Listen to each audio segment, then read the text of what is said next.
You're watching the Zwift Academy finals on GCN. Hello, and welcome to the final episode of the Zwift Academy. In just a few moments, we're going to be finding out which 2 of our 8 contestants will be awarded professional cycling contracts. SRAM Zondacrypto and Alpecin-Deceuninck selected these finalists from the 100,000 people who entered the Zwift Academy this year. Shortly, 1 man and 1 woman will be crowned winners, and they're going to be embarking on their new careers as professional cyclists. Wow. Now, they have all had a tough ride to get here. If you've not seen the previous 3 episodes, then do check them out before watching this one. But we're going to remind ourselves anyway now of what's been going on. The journey began on the indoor training platform Zwift, from the comfort and convenience of thousands of homes around the world. After a series of grueling challenges and workouts, the physiological data of the best riders was analysed forensically. The 8 most talented athletes were duly handpicked and flown to Europe to fight it out head-to-head under the watchful eyes of Alpecin-Deceuninck and SRAM Zondacrypto. Here we've watched as the finalists have lived and trained alongside their pro cycling superstar heroes like Mathieu van der Poel and Cecily Uttrup-Ludwig. For me, this is why we ride here outside and see what they're capable of. We've had a close look at how they compare to one another when it comes to pure fitness.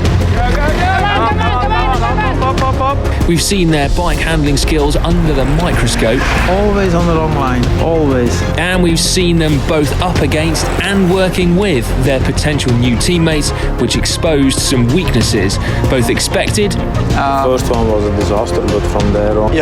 and unexpected. I would say quite surprising, and it's a little bit worrying. Physically and also tactically. Come on, Emma, come on, attack. She's not putting any power out. Don't break, don't break, don't break. Go! Come on, up, up, up.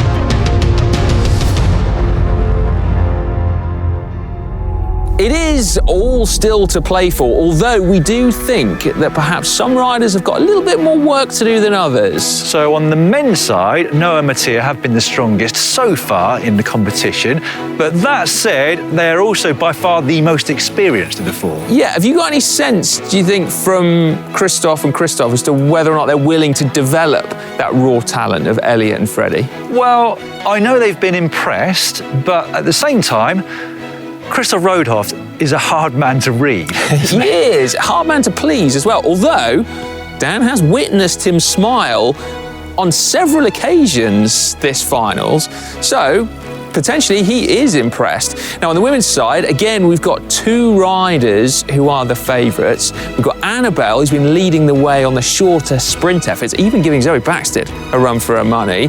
But we also have Emily, who's been incredibly strong on the longer efforts and also really consistent. Annabelle, however, had a really disappointing end to episode 3, riding home from the morning's challenge down a gravel sector. Despite the coaches asking the finalists to stick with World Tour rider Zoe Baxted, she lost a huge amount of time. We didn't know why, but in the evening Zwift race, her tiredness was evident as she got dropped early on. However, having a bad day isn't a problem, it's how you bounce back from it that counts. So what is the final challenge? Well, today, the riders will actually face one of the tests that they already did on day 1. Yeah, the coaches are looking for another maximal effort. They want to see what the riders can do. 4 minutes for the men and 8 minutes for the women. And that difference in duration is very much a deliberate thing, isn't it? So that the teams can find specifically the type of rider that they're looking for a specific role within those teams. So Alpecin-Deceuninck, they obviously want somebody who can fit into their classic squad and or their sprint lead-out train. SRAM Zondacrypto, meanwhile, they want someone that's more suited to stage races or races with the longer climbs. You know, I tried out for Alpecin-Deceuninck once. Did you? What sort of duration of test did you have to do? About 90 seconds. Christ, short and sweet. That must have been brutal. Yeah. Well, not really, because he didn't ask me to ride a bike. I had to make him a cup of tea. And how did that go? I'm still here, aren't I?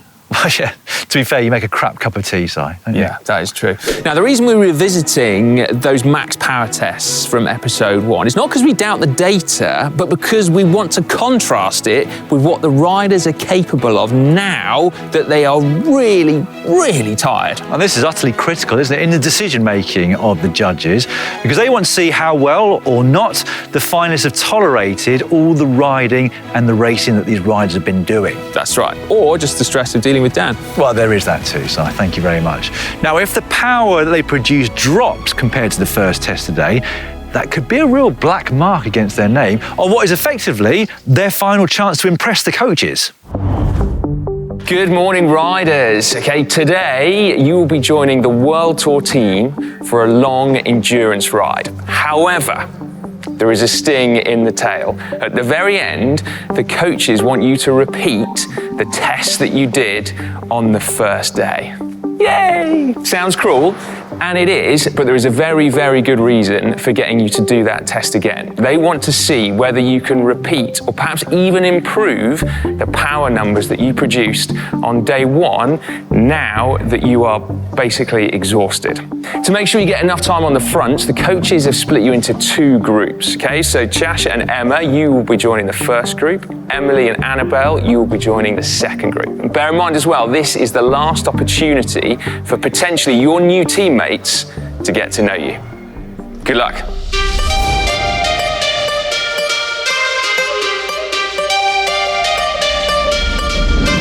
How important is it for a rider to be able to soak up all of the stress, all of the hard work, and then still be performing well at the end of it?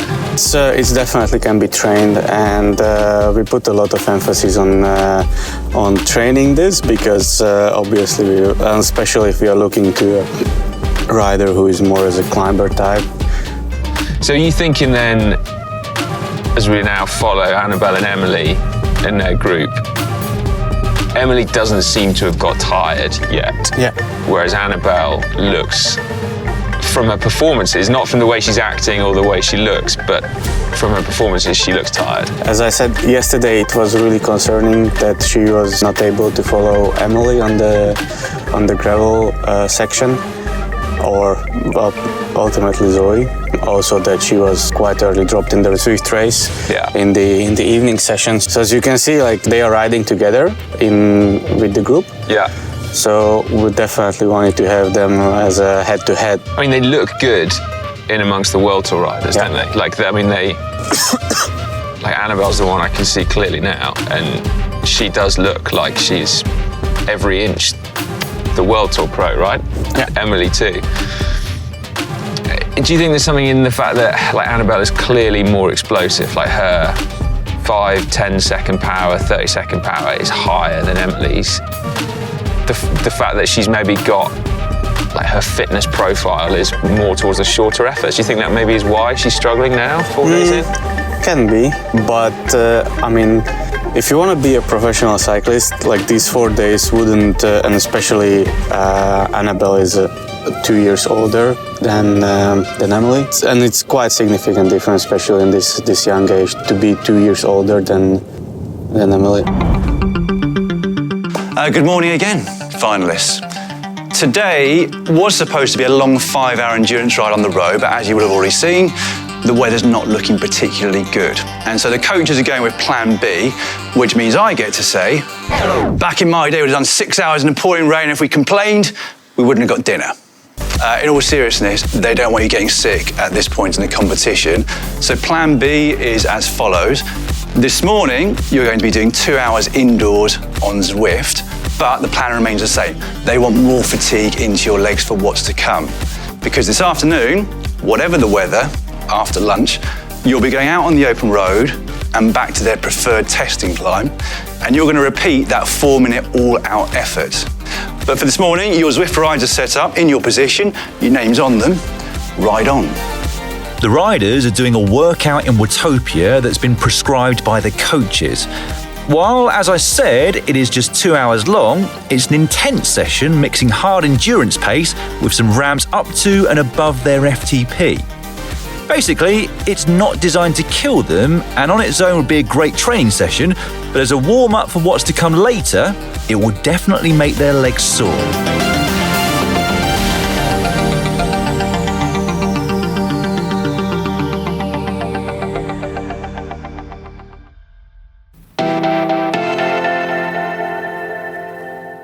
It's been an amazing and unforgettable experience, like something you only experience once in a lifetime.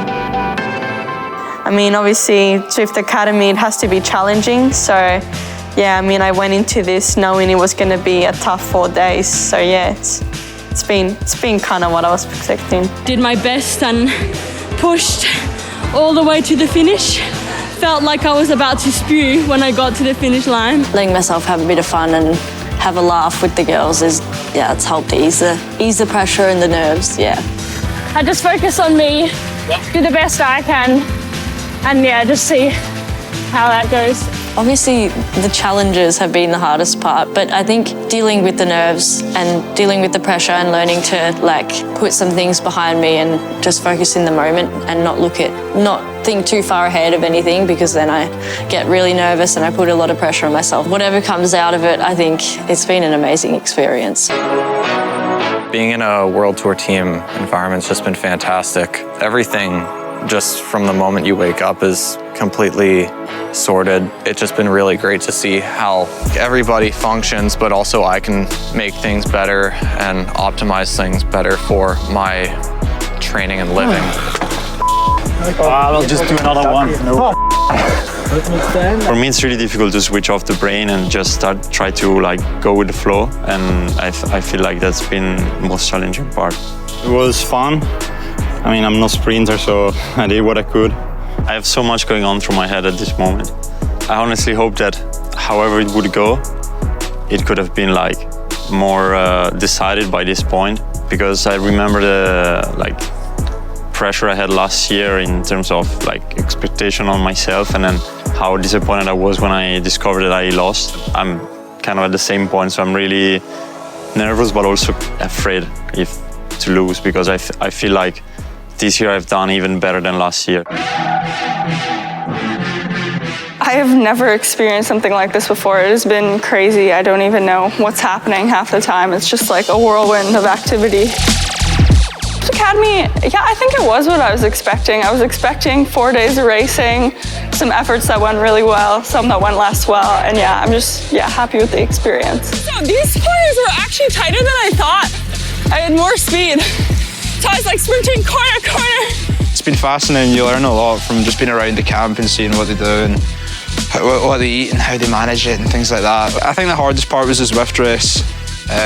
Obviously physically it was really hard, but mentally as well. Yeah, to get dropped in that race from the bunch was pretty hard. Yeah, it's been the case for me all week really. I try and push, but I just don't have the watts I had a few weeks ago really. I just don't have, I just feel weak, so. Yeah, I think the pressure is really high at first, but then you get used to it. So I expected hard challenges. Obviously there were a bunch of surprises in there too. But yeah, everything was fun. It was really nice to see how everything goes with one of the biggest teams in the world of cycling. You could feel the pressure just before the challenges, but overall it was just a nice experience, and it helps you forget about the pressure and the final prize that is waiting for one of us. One piece of advice I would give to the Zwift Academy winner is to just keep going when the times are tough and realise that it will get better. After winning Zwift Academy in 2020 at only 18 years of age, Niamh Bradbury has gone on to become a big fixture in the Canyon SRAM Zondacrypto World Tour team, gradually building up to a breakthrough year in 2024, which included winning the toughest stage of the Giro d'Italia. And give it your all. It's hard, especially the first year, but keep going. If you win Zwift Academy, of course it will change your life. It's not that after the day after you win Zwift Academy, your life has changed forever, and now you really have to live a life that doesn't own you, let's say. At the age of 25, Luca Vergolito was the winner of Zwift Academy in 2022. It was his last chance to turn pro, and he's gone from strength to strength since joining Alpecin-Deceuninck. Yeah, the level in cycling is really high, and you start to think of cycling 24 hours a day. Yeah, it was pretty full gas, like kind of like jumping into the deep end of a pool, but I think it's even harder now, 4 years after. You just gotta try, swim rather than sink. Now I'm really happy, of course, to be a professional athlete, and I'm really enjoying what I'm doing, but at the same time I think you can really appreciate the life, let's say, and the bike, riding your bike even if you are not professional. I knew when I signed the contract that it was not all sunshine and rainbows, and that's right. Like, it's amazing. I do love being a professional cyclist. Winning Zwift Academy was really something that changed my life.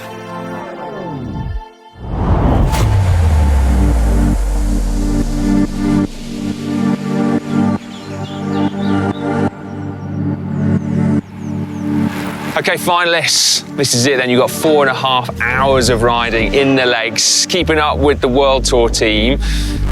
But it comes down to this. One final 8-minute effort. Hopefully you remember this road from the first day. Hopefully you've got good memories of this road on the first day. Give it everything you've got. Good luck. This is it. Last challenge.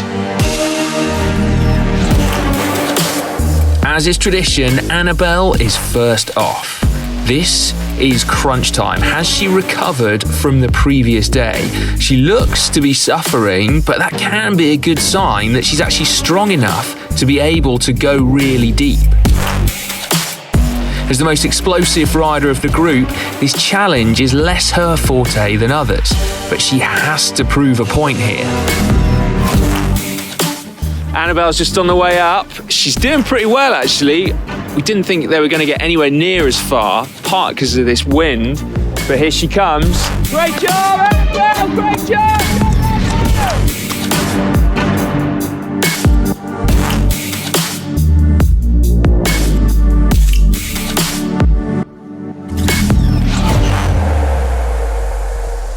What were your numbers like compared to day one? It's the exact same. Exact same? Yeah. I think. Were you expecting that? Yeah, I feel like I like to push myself more, or not more, but like when I'm fatigued, have a little extra in the leg instead of feeling dull. So. Great job. I wish I had that. Fantastic. Well done. I wasn't expecting that. No, me neither. Jasha is next up. She performed really strongly in this test on day one. Can she back it up to bookend the week with good performances?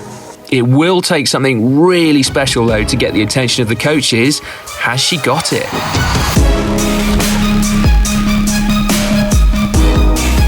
There is clearly 100% commitment from Tiasha, showing the fight that all the coaches are really looking for. Great job, Yay. yeah, nice one. Well done, brilliant. It's hard. Like, I could feel the fatigue in my legs, and maybe I started a bit too fast. I think that my power was lower than the last time, but like, I guess this is normal after a few days, and today's right. So yeah, good fight. I gave it my all. Thank you. Congrats. Emma now. She was really strong yesterday. What has she got left in the tank for this final challenge? There are no tactics to fall foul of here, just 100% commitment, and we know that is right up her street.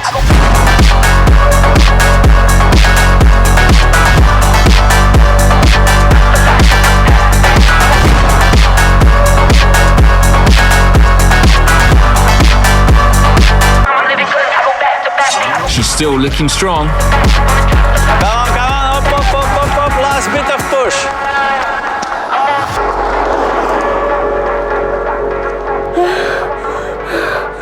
I'm pretty happy with that. Yeah? After a lot of fatigue. For some reason, my heart rate was really low. I'm not sure if that's because quite normal. Yeah.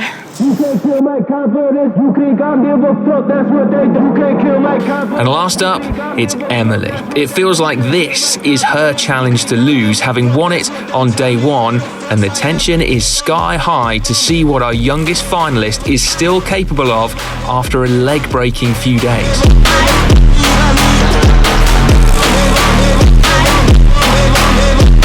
Is it just me, or is she looking fast? So we know the last time she was the one who was making over the corner. Let's see now where she gets. I mean, the circumstances are not the same, right? Come on, Emily! Come on! Last minute push! Come on! That's strong. That's a strong effort.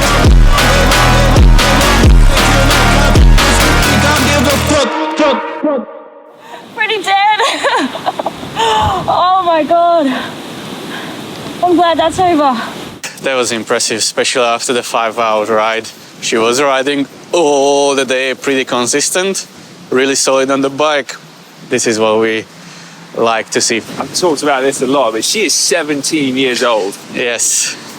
You look so strong up there. Like, I didn't feel strong. Did you not? I mean, it was hard to tell if it was any better or worse than the last one, but I think the power was there definitely with fatigue. It was a bit lower than what I did, I think, the first time, or what I would have hoped to do, but again, that just comes with fatigue. I was trying to tell myself I'm not fatigued, but it's hard when you've done 4 days of pushing yourself to the limit. But I'm proud of myself for being here and how I've pushed myself, and I've left. At least I can leave knowing I gave it all my all, and then that's. Oh, 100%. Yeah, I mean, you should be that's the goal so every proud. time. Yeah, Thank you. That's it then. No more challenges left for our finalists. They're making their way down off the mountain now, back for some much needed recovery at the hotel. Our judges, meanwhile, have got some hard work. They have got some deliberations to do.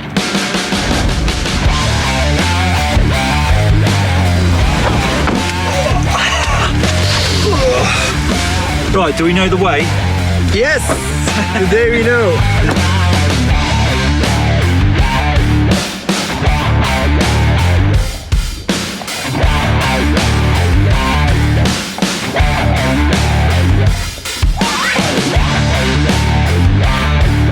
So you want the guys to have a certain number of kilojoules in the legs today before the 4-minute effort. Is it around 3,000, did you say? Yeah.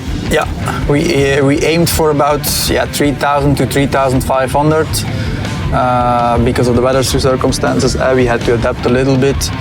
But in the end, before they start the 4-minute all-out again, there should be at least 3,000 kilojoules in. Okay. And how much of a difference are you expecting between the fresher test and today's test? Well, that's really depending on the type of rider that they will be a little bit. We see with GC type of riders that the resistance to fatigue is really high, and that they can, after even certain kilojoules and stages, they can just keep it up. So we expect that some guys just keep exactly the same level.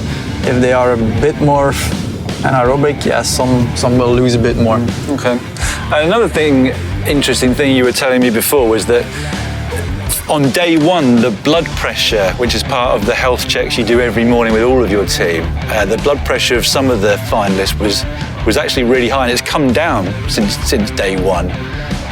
That's presumably just a sign of the stress and the nervousness they had at the start. Yeah, for sure. Already we saw that in the past years also, the first time that they really come into the health check room surrounded by the Alpecin-Deceuninck riders, then they are a bit impressed about the complete situation. And today everything was already, they saw a bit the routines, they saw like, okay, should be fine. It was all stabilized and good. So they also had that shows they had a good sleep, good general recovery. So yeah, we are looking forward to see the all-out test. Yeah, me too. So Christoph, They're about to do their fatigued test of 4 minutes. Have you got any sort of predictions? What are you expecting in your own mind from the 4? No, it's too hard to try to predict this. The only thing that we know is types like Mattia, you should expect that they can hold the power of the best. But it will be a bit motivation form of the day. Let's see. Okay. But Mattia he's already raced up here. Like, I'm not sure we got it on camera, but he went all out after warming up. Well, everybody can prepare himself for that kind of all-out effort as he thinks what is needed. Mattia is the first to make his 4-minute effort. The coaches have collected a lot of data on the Italian over the last 2 years, and based on that, I think they'll be expecting him to get pretty close to the power he produced on his fresh effort, even with all the fatigue in his legs at this stage of the competition.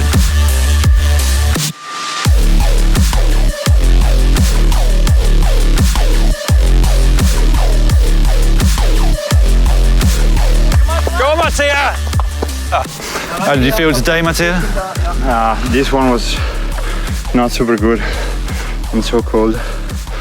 I did 475. Yeah, it's like 25 watts, but I think I got like 10 less in heart rate. Here goes Elliot. He's been disappointed in his performance over the last couple of days, but he has one last chance to impress the judges and produce the power he knows he's capable of.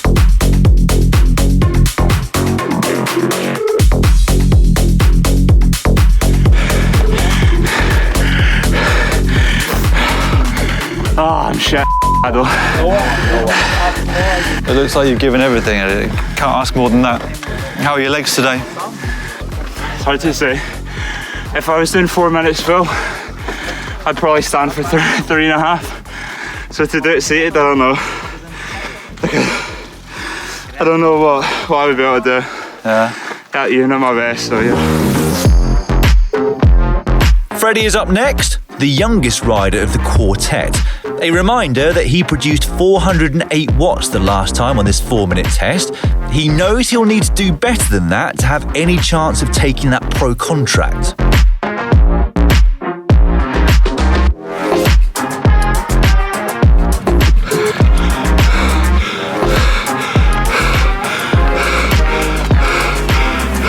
I can't go super deep when I can't stand up, because usually I do all my efforts like in the end when I go all out.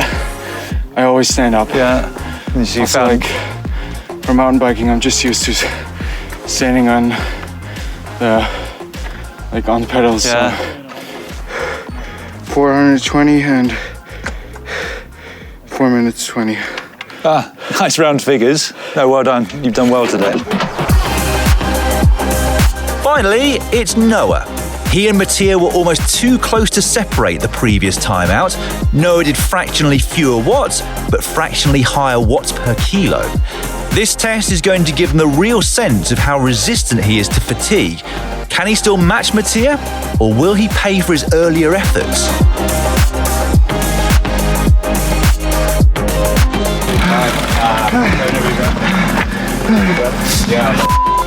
That was terrible.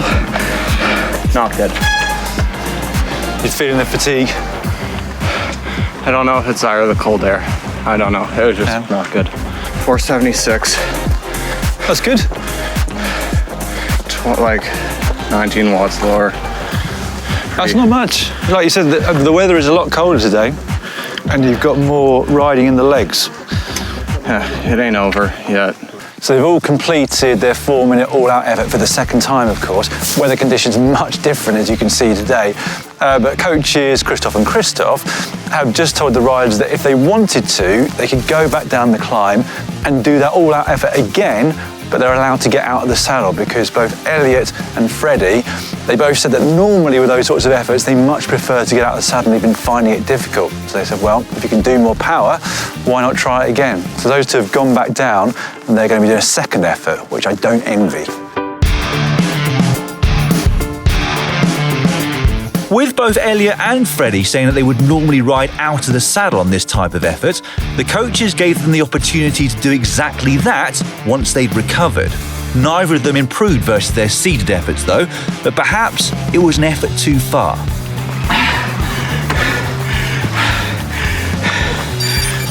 That's impressive to give it a second go. It was better, but I could feel the first one too much in the legs. It was better, was it? Yeah. Like over, it was like 4, 5 something, which isn't good, but that's more than your first one and not much of a break afterwards. After the first one I felt cooked, so. That's impressive, Freddie, to do that again, I've got to tell you. Not better. No? No, you didn't have long to recover from the first effort. Of course not. What was the number on that time? Only 400. Like something like that. Yeah. Let's take a look at the results then.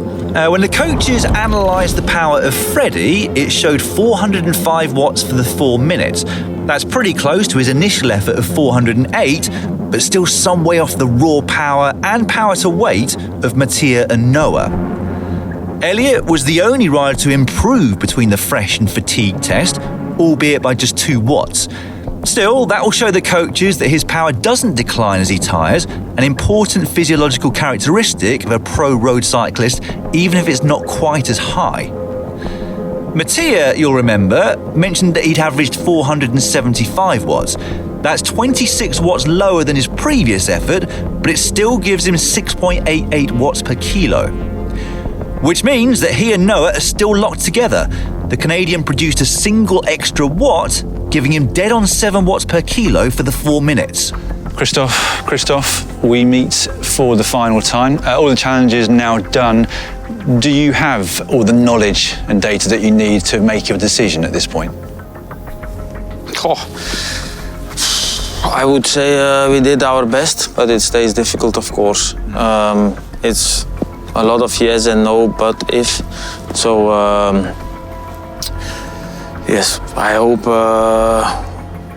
what we have in mind now is correct. Christoph, you're the data man. We love hearing the numbers from you. Have you got enough data? Has it been interesting to see the 4 finalists and their numbers this week? Yeah, on numbers, I think we have seen enough. Of course, we saw already some numbers even before the finalists arrived here at this final week. And then they, proved it here on the real road once more, that they can have those numbers. So that was okay. This week was more about, how they handle it, those numbers in a racing way, because numbers and power is one thing, but you have to make it up to speed in the end to win a bicycle race. If the answer to my final question to you is yes, don't give me a name, but do you know who you want to pick this year? Yes, I think we do. Yes. All right, I'll speak to you off camera in a moment. I'll deliver the news to the riders shortly. Let's look at our final set of results then from the women. We'll start with Emma, who didn't manage to capitalise on her incredible Day 3 performance, but nevertheless put in a great ride to get 255 watts, just fractionally less than Day 1. Tiasha had performed really well in this challenge on Day 1, but she too struggled to maintain the same power output, finishing with 239 watts as opposed to 250 watts from Day 1. And what, though, of our leading contenders? Annabelle showed that she had indeed recovered from her poor performances on Day 3 to increase her power over the 8 minutes from 324 to 327 watts, which is 5.288 watts per kilo, higher than Emma, but still slightly lower than Tiasha. And last but not least, Emily. She also increased her power output, but by an impressive 10 watts, leaving her power to weight ratio at 5.68 watts per kilo. Adam and Gosha, it's decision time. Have you seen enough from the finalists to be able to make a call? I think from my side, I saw what I needed. Gosha, you too? Yes, I think yes. One question about how they move in the peloton, but I think we can see in the season when we choose the girl. Adam, let's go to that power data then. Yeah. So, what has the data shown you? On the power numbers, we were looking to somebody who can produce repeatedly and after a big day out, a big kilojoule burn, still reasonable numbers. And on the attitude, how she will fit into the team. Do you feel like the finalists have all fitted in well to the team environment here? Yes, yeah, that's definitely, we all agree in that. So that made a little bit the decision even more trickier.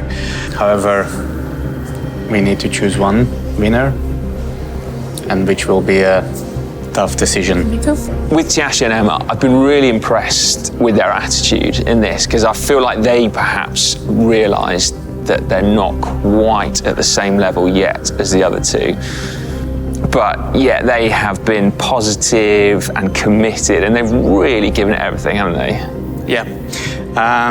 It was really positive for me when we were there on the climb, and Emma just recapped everything, and she showed really gratitude, and she was grateful to have this opportunity here, which is really great, really great.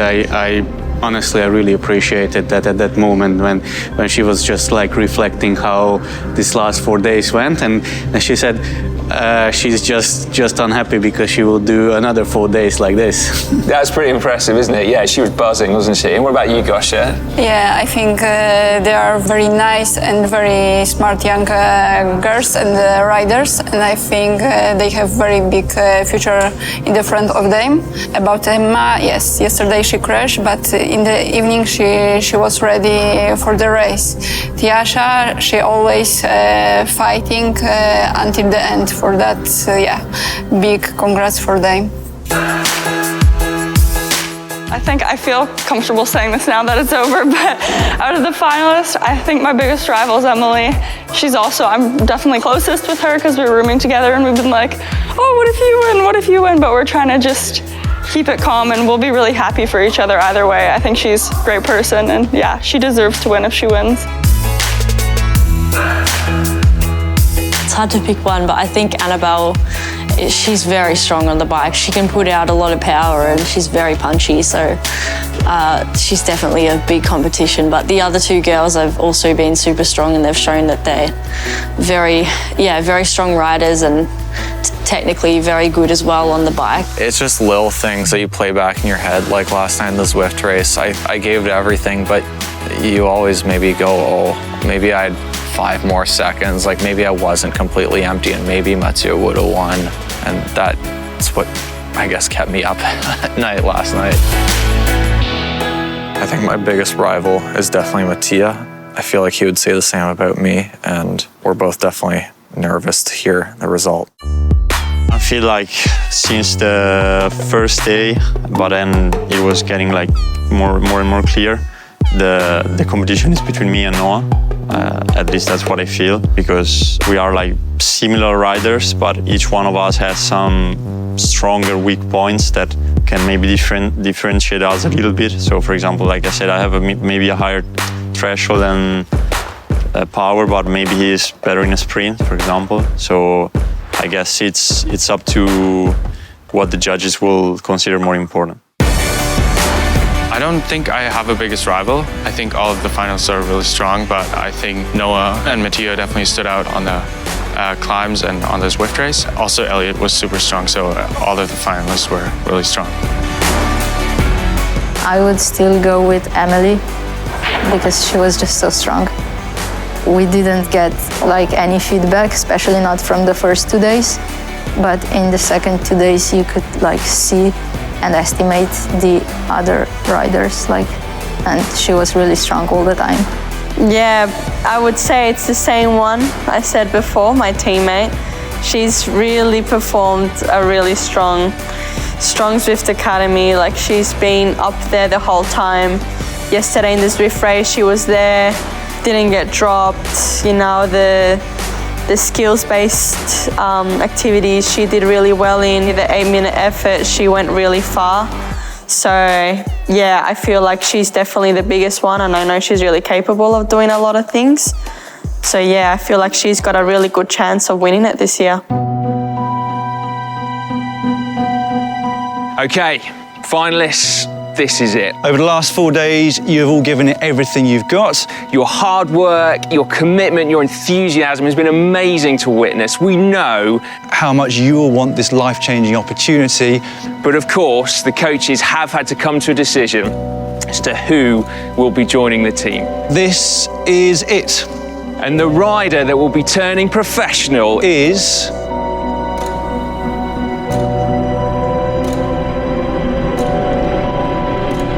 Emily. Noah. Congratulations, Noah, and commiserations to the rest of you. Congratulations. Go on, guys, pile in. Well done. Yeah, this is yours now.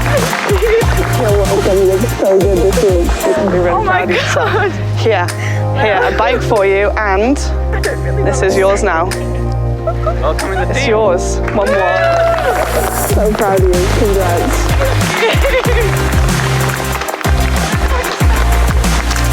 Well done. Did really well. Adamikosha, that was really lovely to witness. Oh my God, she's so made up, clearly.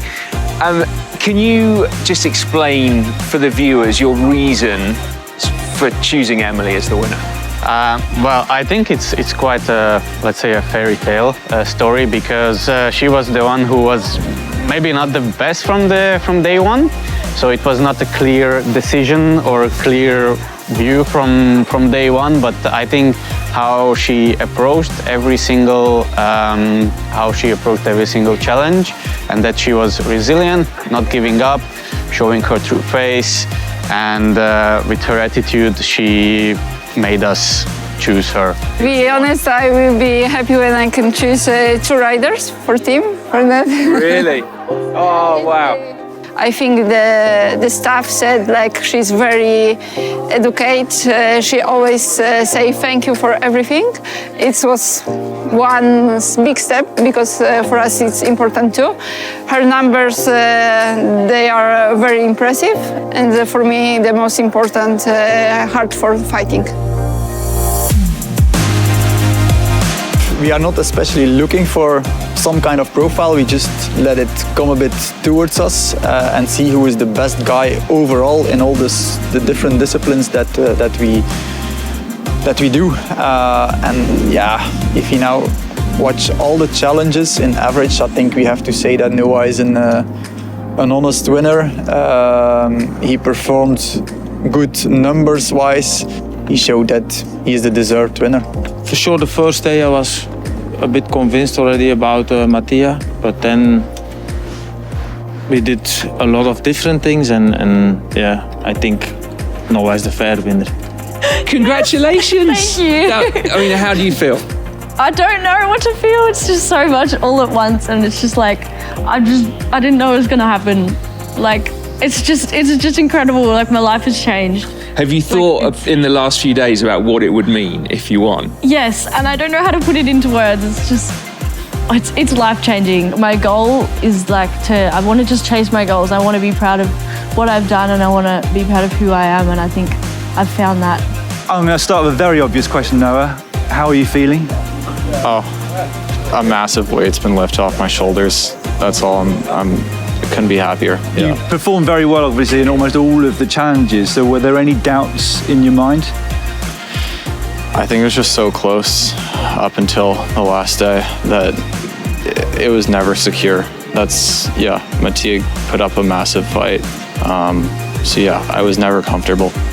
What does it mean to you? It means everything. I've put so much effort, like time and effort, and just energy into this over the past 5 years that, yeah, it means everything. I mean, not good. I've been through this before, so I kind of expected that. Disappointed, I would say. If I'm honest, I think this year I deserved it, because I think I was the best in the challenges that are like closer to the real racing life and what Zwift Academy should be about. And I mean, if I'm out because I did 3 seconds slower on some kart course, and I think that's that's not how I would decide, but of course I don't decide, so I accept that.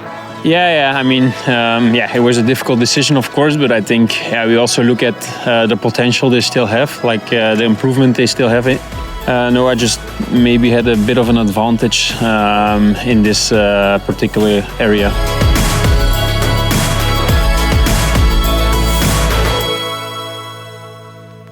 Well, that is a wrap from Zwift Academy Finals.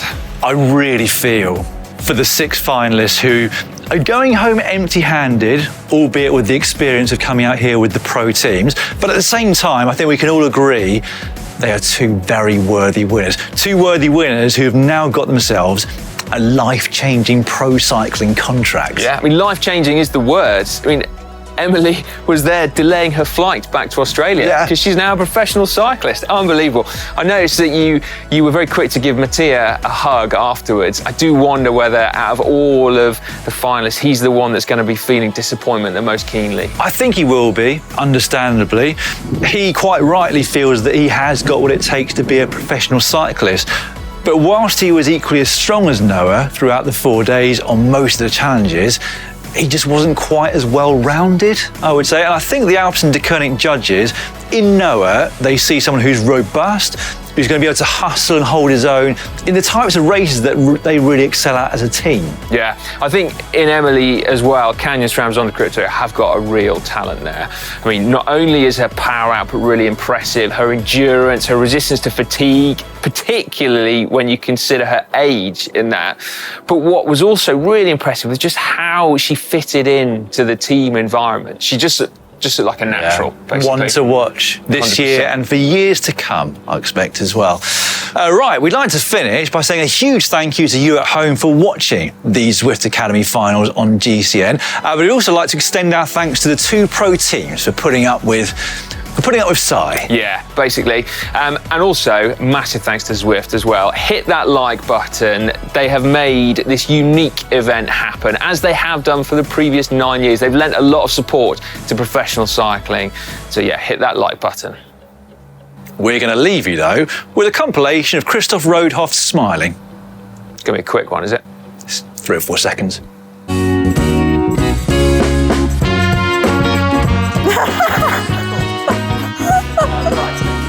You're gonna look so good. Look forward to that. Hey, but that's your job. Yeah.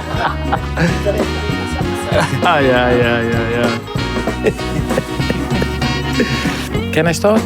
Yeah, you got this, Sicily. Oops. Cut out the My God. This for me. No, but that's a mistake.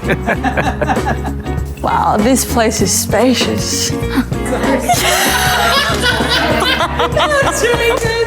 Yeah, now we are really in a program. 1, 2, 1, 2. Oh, sorry.